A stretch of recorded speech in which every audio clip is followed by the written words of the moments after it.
Hey YouTube, how's it going? Kevin Cleary here with a knife video, and today we're going to talk about blades. Specifically, we're going to talk about the results of the survey that we did on blade preferences. So first off, let me thank all of you who responded, and especially let me thank those of you who shared that survey, in whatever form you did, whether it was in social media or on your own YouTube channel. I guess that's still social media, but anyway, thanks a lot for everyone who took the survey and to everyone who shared it.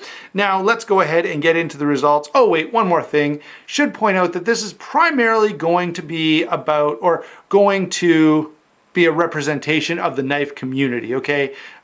You would probably get some very different results if you just went out and asked every knife owner, everybody who carries a pocket knife, what they preferred. This is going to be a little more slanted toward people who are into it. They know something about knives. They're a bit of a knife hobbyist, more so than just someone who carries a knife in their pocket. Okay, so with that qualification, let's go ahead with the results, beginning with blade length. What is your preferred blade length?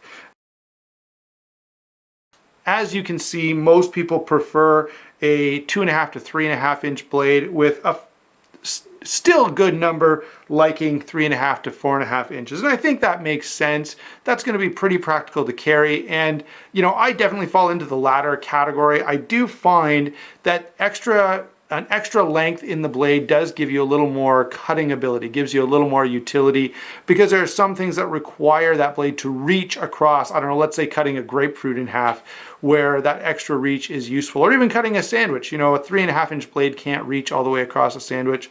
I guess a 4-inch blade can't either, but it's a little closer. So that was that response. That was question number one. Now, along with it, I asked, do you or do you not prefer a finger choil? And for the finger choil question, all I did was count up the responses, okay? And the slight majority, okay, about 55%, do prefer a finger choil on their knife. I will say this, a number of people pointed out that it depends on the blade length. So for a longer blade, they like a finger choil. On a shorter blade, they want to get every bit of cutting edge that they can. So let me give you an example of why that matters. This knife here, with a finger choil, loses almost an inch. Actually, it could be more than an inch of cutting edge by incorporating that finger choil into the design the way that they did. Okay, had they left it out, yeah, you'd have a lot more cutting edge on this knife. And so that's why people said, hey, if the blade's short already, I don't want to lose any more cutting edge to a choil. Next question is, what about your preferred grind? What blade grind do you like the best? And here was a little more of a decisive answer. A pretty good majority of people prefer a full flat grind. You can see that here. And of course, then there were people who liked a hollow grind, a partial flat grind. Saber grind got a few responses as well. There weren't a whole lot of other please specify here. A couple people did make mention of a convex grind though, but it wouldn't have been very high on the list of preferences there.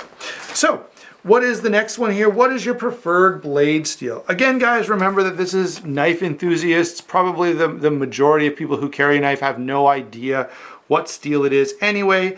But among us, sort of knife enthusiasts, high performance steel was preferred.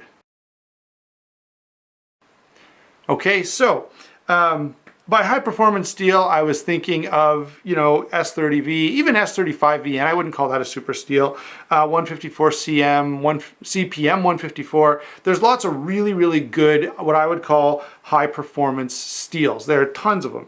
Maybe Slepner, and even D2. I would kind of consider D2 a high performance steel.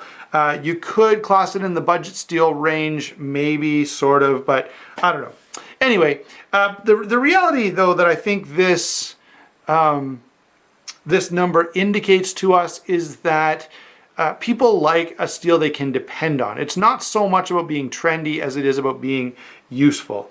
Now, I know there were quite a few people, around just a little over 40%, who said they liked super steels, and there we're talking about, S90V, 189, ZDP 189, M390, 204P, 20 CV, and we could, there's lots of them, okay? Still a fair number of steels. They're not as many, and they certainly are a little more I don't know, not as easy to come by. Although a lot of these, M390 seems to be everywhere now, to where, you know, I mean, it's still a great high performance steel, but it seems almost like it's not very uncommon to see it in all kinds of different knives. All right, next up,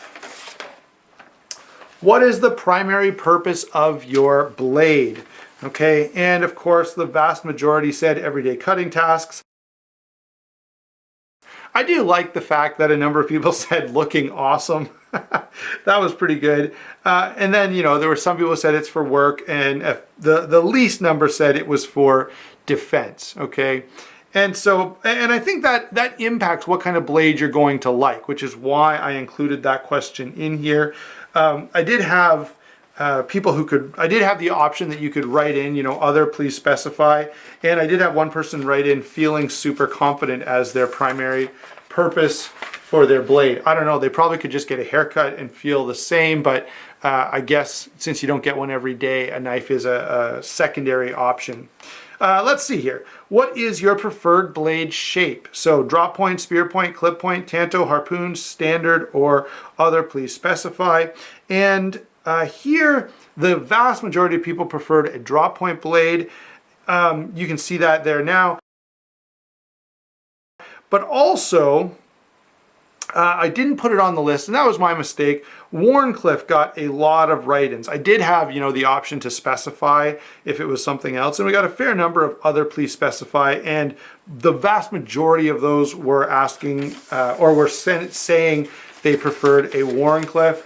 A number of people also liked a reverse tanto, like what's found on the Benchmade Contigo here. Okay. Favorite blade finish, okay? Favorite blade finish. This one kind of surprised me. This is one I disagree with the majority on, as you can probably see by the knives in front of you, but a stonewash finish was most preferred, with grinder satin being second, hand-rubbed satin and black coated being very close third, and I don't know, third and fourth. Let's see where they are down below. Hand-rubbed satin. Oh yeah, both 12%, so very, very close. And then acid wash or black wash got a lot of mentions in the write-in comments, which was a little strange to me. You know, those seem a little bit of a bit of a novelty to me, which is, I guess, besides the point. So there you go, guys. Those are the questions I asked, and that's how everyone responded to that. I think it's pretty interesting to see what people like in blades, and to realize that among us knife enthusiasts, there's a great deal of diversity, even I think among each individual. You know, all of the knives that you see before you here are from my collection. And by the way, if you're still sticking around and you can name all of the knives in this circle, then I know some of them might be a little tough, which is why I'm doing this. It won't, everyone, I don't know, that I'm not sure that everyone will just be able to easily do it. But yeah, if you can name all the knives in this circle, I will take everyone who does it and enter your name for a giveaway of some kind that's yet to be determined, okay? Thanks for watching. We'll talk to you soon.